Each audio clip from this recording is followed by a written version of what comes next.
So you tell me if this is a player that like her coach. I believe Caitlinclark has more basketball IQ than Stephanie White. Something just surfaced that nobody saw coming, and it is already spreading faster than most people expected. Caitlinclark is the face of a league-wide revolution. She is the reason ratings have exploded, the reason sold-out arenas have become normal, and the reason casual fans, who never watched a single possession before, suddenly care about women's basketball. So when new footage starts circulating that points straight at the one person who is supposed to have her back, that hits differently than any other story floating around right now. We are not talking about a rival player or a jealous hater looking for attention. We are talking about someone inside her own circle, someone who is supposed to be protecting her, not putting her at risk. Her own agent. In this business, trust is everything, and the person managing your career, your contracts, your endorsements, and your public image is supposed to be the one constant you never have to question. But when their decisions, their timing, and their silence all start looking suspicious at the same time, that is not just gossip anymore. That is a real problem with real consequences. And once you see what this footage actually reveals, the way you view this entire partnership is going to change completely, maybe for good. So naturally, your mind is already spinning with questions, and they are not slowing down anytime soon.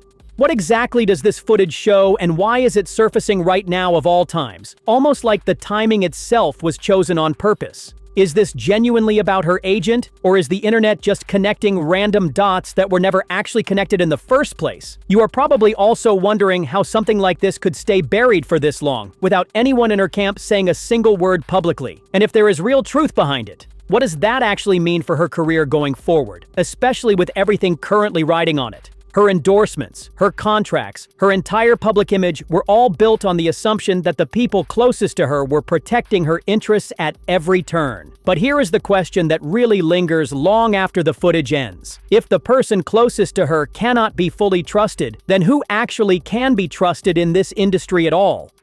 That question alone makes this feel like so much more than just a basketball story. By the end of this video, you are going to understand exactly what this footage shows, not the chopped-up, exaggerated version currently spreading across social media without any real context attached to it. We are walking through the full timeline of events leading up to this moment, the specific decisions that raised the most red flags along the way, and what people close to the situation have reportedly been saying behind closed doors when cameras were not rolling. We will also break down how this could affect her business relationships and future opportunities moving forward, and whether this entire situation is an honest misunderstanding or something far more serious underneath the surface. This is not speculation thrown together for quick clicks and nothing else. We are laying out everything currently on the table and letting you decide for yourself what it really means once all the pieces are in front of you. But before we get into it, do you think an agent should ever put anything above protecting their client's trust, no matter what circumstances surround the situation? Let me know in the comments. It's way better than Stephanie White's. Tell me I'm lying. Tell me I'm lying right now. Because the Atlanta Dream came in this thing looking like the Mon Squad today. Alicia Gray, 22 points, 5 rebounds, 3 steals, 9 of 18 from the field. Cooked them. Look at this. Now, you tell me. Boston founder. I want to show you. Look on your official. Look, watch this play right here. Watch this. Watch this right here. Ryan did. Watch Ryan Howard. Boom. What you just watched is not random hype talk. It is a direct shot at coaching decisions on the floor, and once you slow it down, the criticism holds up. The numbers back it up clearly. Alicia Gray put up 22 points, 5 rebounds, 3 steals, and shot 9 of 18 from the field. And that kind of efficiency does not happen by accident against a defense that is supposed to be disciplined and well coached. The real issue surfaces early, in the first quarter, when Aaliyah Boston sits in the paint and simply does not contest a shot at the rim. No hand up, no real resistance, just a clean look handed over. That is not a basketball IQ problem on Clark's end. That is a structural defensive breakdown, and it happened early enough in the game to set a dangerous tone for everything that followed. You are watching a sequence that exposes a real gap between individual talent and team execution. And once you notice it, it raises an obvious and uncomfortable question about who is actually accountable for letting it happen. So you're probably asking yourself why a player with Boston's length, reach, and positioning would just let a clean look happen at the rim without even putting a hand up to contest it, especially when she has the tools to make that play look routine. Was this a one-off lapse caused by a missed rotation in the heat of the moment? Or is this a pattern you've already noticed building across multiple games this season without anyone fully addressing it before now? You start wondering whether this falls on the player making the read in real time as the play develops, or on the coaching staff for not adjusting after it kept happening possession after possession. And if Gray was already getting that comfortable in the paint by the first quarter, why wasn't there a timeout called or a defensive switch made immediately to shut it down before it became a habit for the rest of the game? The deeper question that creeps in after all of that is this one, and it is hard to shake once it crosses your mind. If breakdowns like this are happening against a team like Atlanta, what does that actually say about how this roster is being prepared for tougher, more physical matchups later in the season when the margin for error gets even smaller? Contest this. Leah Boston, you have to contest this shot. You can't just let her get to the basket. Look at this. Watch this. Watch this defense.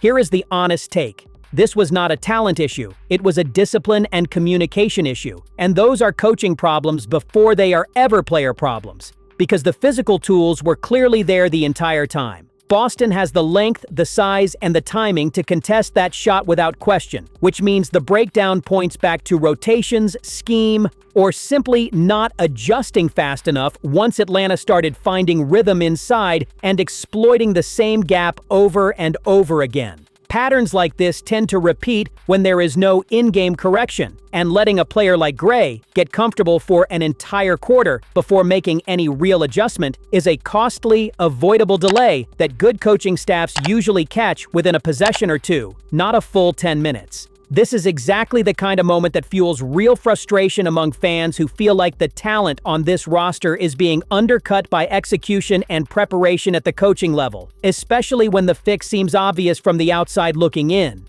And once you see how this connects to what happens next, the picture gets a lot more uncomfortable, fast, because it starts to feel less like a one-time lapse and more like a recurring blind spot nobody upstairs is willing to address.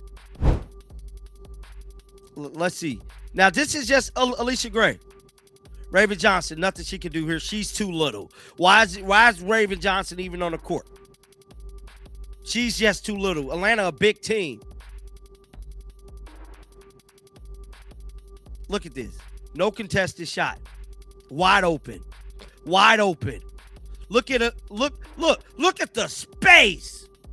Look at the space on this one here. Wide open. Look at this. Raven Johnson getting matched up against Alicia Gray in this possession is a size and strength mismatch that should never have been allowed to develop in the first place, and the result speaks for itself. There is nothing she can do in that contest, not because of effort, but because the matchup itself was a losing proposition before the ball was even passed. Then the possession that follows is even more alarming. A completely wide-open shot, zero contest, with space that should never exist against a defense that claims to be running any kind of coverage with intent. What makes this worse is the Kelsey Mitchell sequence right after, where Sophie sits wide open and gets ignored entirely, while Mitchell drives into a paint loaded with 4 defenders and turns the ball over. That is not just a missed read, that is a decision that actively worked against the team. And it forces you to start questioning who is actually controlling these possessions. So you're probably asking yourself why a mismatch like Johnson on Gray was even allowed to sit on the floor that long without a single switch being made, especially when the size difference was obvious from the opening possession. Was that a coaching decision made on purpose, or did nobody on the bench actually catch it happening in real time as it kept getting exploited? Then you start wondering how a shot can be that wide open against a defense that is supposedly running a structured coverage, because that kind of space simply does not happen by accident when a team is paying attention. And once Mitchell ignores a wide-open Sophie to force a drive into 4 defenders standing in the paint, you have to ask whether that was just a bad in-game read in the moment, or something deeper, like a trust issue between teammates that has been building quietly for a while. The bigger question creeping in now, the one that is harder to shake, is whether these are isolated mistakes happening in one game, or a pattern that has been quietly building all season without enough attention being paid to it until now. KK, what is you doing? What is you doing? What is you doing? Look, Kelsey Mitchell. Sophie wide open. Look. Watch Kelsey Mitchell on this one. Look at Sophie. Wide open. What do Kelsey do? Ignore Sophie. Goes to the rim. 1, 2, 3, 4 defenders in the paint.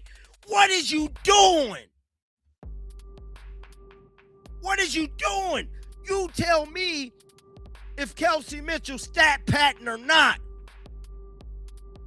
1, 2, 3, 4 defenders in the paint. Here is the take, and it is not a comfortable one. A mismatch like Johnson on Gray staying on the floor that long is a rotation failure, plain and simple, and it should have been corrected the moment it became obvious, not several possessions later once the damage was already adding up on the scoreboard. The wide-open looks point to a zone defense that is either being misread or poorly communicated, because spacing like that simply does not happen against a team that is actually locked in, talking to each other, and rotating with any real urgency on every single possession.